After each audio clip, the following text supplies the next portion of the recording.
Welcome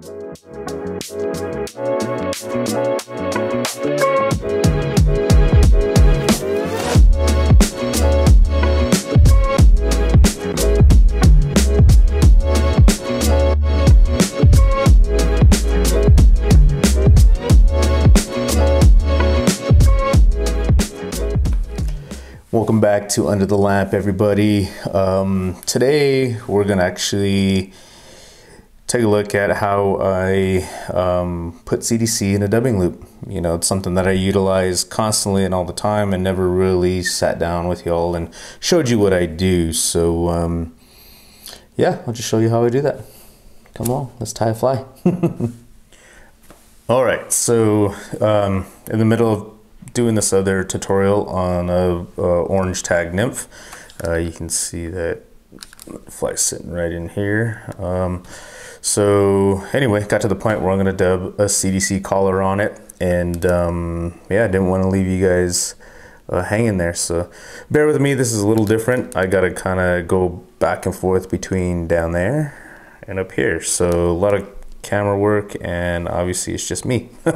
So yeah, we'll just see if we can't get this done. But anyway, let's get down here. I have a CDC feather set and ready to go, and so nice feather, has a lot of volume to it, and real nice and fluffy, a good solid one to use on a fly. So all right, and then today I am using the Petition tool or clip. So these can be expensive. There are other ones, but this has been a favorite of mine. One, because it's clear, I can see through it, and you'll see how that comes into play.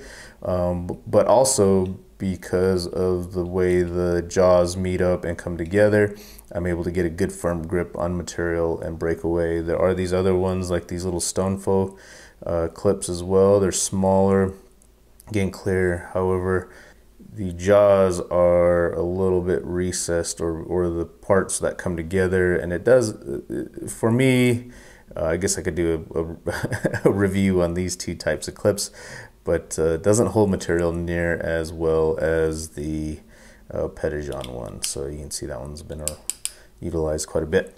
So now, for the most part, this is a size 14 bead-headed nymph, and as far as this material and how I calculate how much material I'm going to use, you can't necessarily overdo it with the CDC material itself. However, it can build up a lot of bulk if you're not too careful.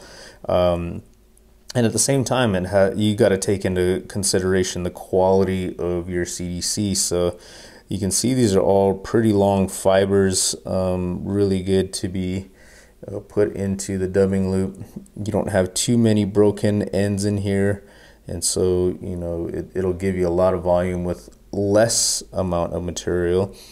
But if you had a lot of really short broken fibers in the feather, you may need to utilize more to get the effect and the volume that you want to have on your fly. So choosing your CDC in a sense is the first step. For this one, I'm actually gonna utilize about an inch worth of material. So if I looked at the stem, you get about an inch there. And what I'm going to do is actually go ahead and just take my dubbing loop.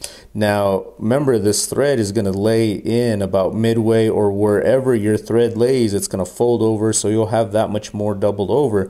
And so what I want to do is I want to be able to utilize as much of this material as possible. So if I can get half of this to double over and give me much more volume, again, that's less material that you'll need on the fly itself, and when I go to lay this into the dubbing loop, it'll make more sense. But you have the corner of your clip here, and I want to make sure that my material goes pretty close to that corner, because I want it to lay really nice and tight against the fly itself. So once I got that clipped in there, I can just hold my clip here and hold the stem with my right hand and just tear the stem away from all the CDC fibers there. Now at this point, over my trash, I can go ahead and clip those little Velcro hooks that basically are the remnants of the stem, or the connection between the stem and the feather material, the feather fibers. So anyway, I got that set there. All right, now let's pan back up to our thread here. Okay, so back up to our thread. Just finished dubbing on the peacock ice dub right there. So what I'm going to do is actually I'm going to lengthen my thread out, because what I'm going to do is I'm going to take my fingertip, whichever fingertip is easiest, and then I'm just going to basically loop my thread back around, creating my loop this way. And then I'm going to bring my bobbin up over the top, just like how I would normally wrap my thread, you know, if I'm doing anything. But at this point, so bring my thread over, and then I'm going to continue, but bring my thread over and around my dubbing loop. And so that's going to close that dubbing loop off right at the hook there. And then I can do a couple wraps right there to help secure it and hold it in place.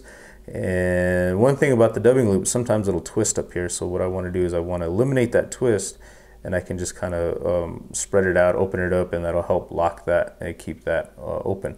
So one thing you can do here, if you're, you know, do that first and then you want to try and prep your stuff, but you can lay it on your knobs or whatever to help keep it open and separated. So now I'm going to take my clip here, my Petitjean tool with the CDC fibers in it, and now here's where it'll make sense as far as where I cut it and where I place it in the clip, because once I lay it in there, so I got my finger in between the loop. You can put your dubbing tool in if you're comfortable with that. I tend to not do it immediately.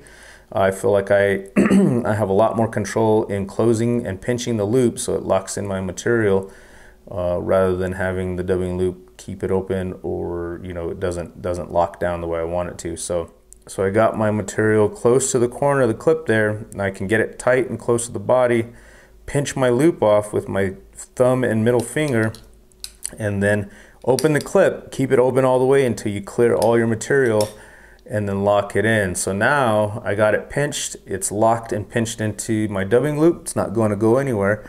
I'll take my dubbing whirler now. This has a nice ball bearing swivel top to it basically, and then just set my dubbing whirler into the loop, and then just start spinning, and now it just twists everything up for me.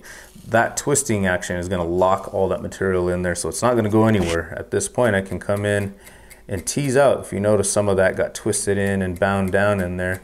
So you come in with a Velcro strip, dubbing brush, not anything too aggressive, so perhaps avoid any metal type dubbing brushes that may break or fray or you know, weaken your dubbing loop, but also rip out any of that extra CDC or whatever. So I got that set. Now you can see I can roll up and twist. Now the handle on this is really long, and I don't really like to utilize that to loop or wrap my my CDC dubbing loop over the body, so I'll trade off with a hackle plier, set my dubbing loop aside, I'll bring everything up, and then now you can see I can actually preen all this back in the direction I want it to go, and then come around. Now as long as you get 1-2 turns, whatever amount you're looking to get that collar effect on your fly, that's what you want. So if it wasn't quite enough, unfortunately you can't really go back and redo it again. You just kind of have to fill it out as you go along, but that was perfect amount right there. See if I can zoom in for you guys. Good amount on that fly right there, and so nice well proportioned collar. Now a lot of these bigger tags, but you can see what little material that was in there folded over, and so now it's doubled, and so you don't have to utilize a ton of this material to get that desired effect. And the main thing is, unlike using the feather to palmer around the body itself, you still have material here for about at least 3 more flies. maybe 4. But again, just depends on the quality of the feather. So anyway, that's CDC in a dubbing loop, and hopefully hopefully those little tips help you out. And yeah, try it out, utilize it, love it. All right, everybody, take care. We'll catch you in the next Under the Lamp. Laters.